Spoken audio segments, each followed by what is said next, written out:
You know, we've been telling you about this right here because February is Heart Month. And all this week, we are bringing you ways to keep your heart healthy. Yeah, all morning long, we've been talking about the importance of learning CPR.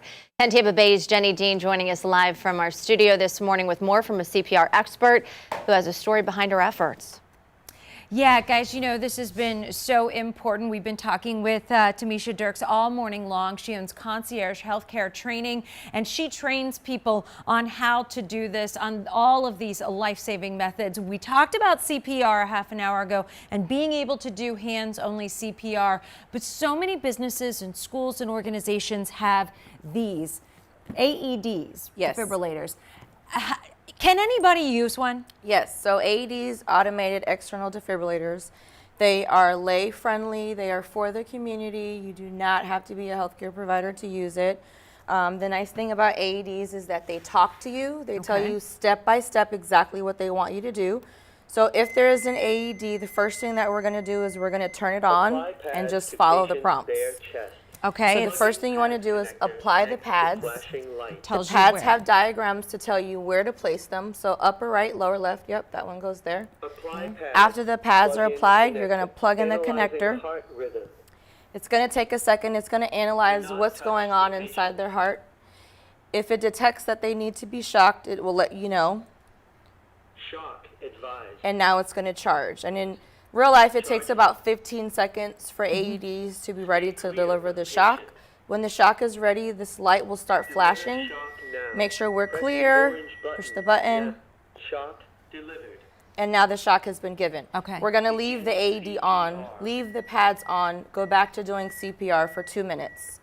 The nice thing about the AED is that it's going to automatically talk to you every 2 minutes, and every 2 minutes it's going to tell you clear to analyze, and if a shock needs to be given, it will shock again. And it kind of gives you that rhythm too, that beeping. I turned it off because Keeps I you on didn't beat. wanted us to be able to talk, but yeah, it keeps you on beat, on rhythm. So do you use this right away if you see someone collapse, or do you start CPR first? How do you know when to use the AED? Right, so if you're by yourself, the first thing that you're going to do is 2 minutes worth of CPR. Always, always, always. If you know that there is an AED nearby and you're by yourself, we're going to do 2 minutes, and then I'm going to run and grab the AED. If there's someone else nearby, I'm going to stay with this person. I'm going to yell for help and let someone else bring the AED. This has been such amazing information. I know you teach people how to do this, and we talked about once you learn how to do this, once you've touched this equipment, you've looked at it, it will kick in when you need it most.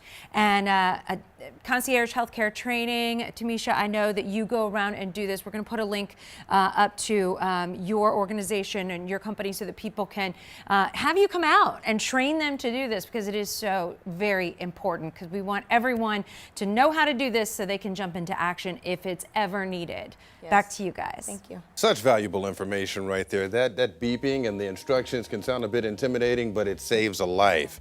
And it's one thing to know how to do it. It's another thing to apply that knowledge to a loved one.